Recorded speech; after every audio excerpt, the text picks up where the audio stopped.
బోండా ఉమ్మగారు.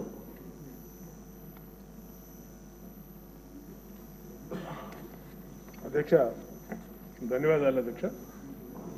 ఏదైతే విభజన చట్టంలో మనకు ఇచ్చినటువంటి ఆంధ్రప్రదేశ్కి ఇచ్చినటువంటి నేషనల్ ఎడ్యుకేషన్ ఇన్స్టిట్యూట్స్ స్పష్టంగా ఆ రోజు చట్టంలో పెట్టారు అధ్యక్ష.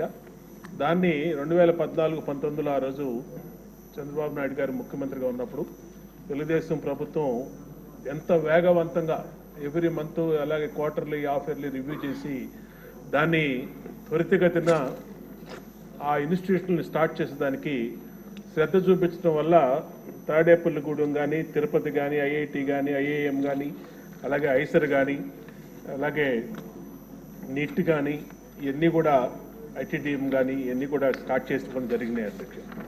తర్వాత వచ్చినటువంటి ప్రభుత్వంలో నిధులు వచ్చినా సరే అధ్యక్ష, సెంట్రల్ యూనివర్సిటీ కానీ, అలాగే ట్రైబల్ యూనివర్సిటీ కానీ స్థల సేకరణలో, అలాగే దానికి కన్స్ట్రక్షన్ విషయంలో ఇప్పుడే బుచ్చి చౌదరి గారు చెప్పినట్టు అనేక ఇబ్బందులు కర్నూలు యూనివర్సిటీలో కానీ ఇవన్నీ వచ్చినాయి అధ్యక్ష.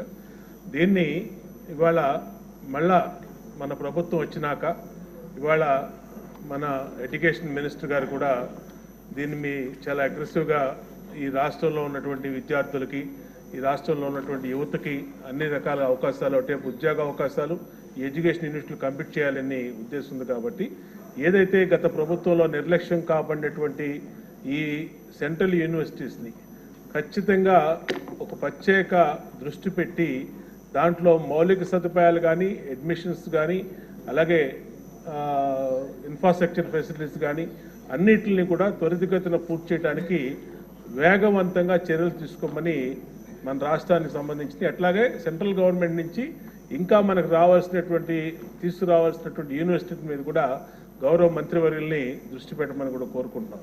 మినిస్టర్ గారు.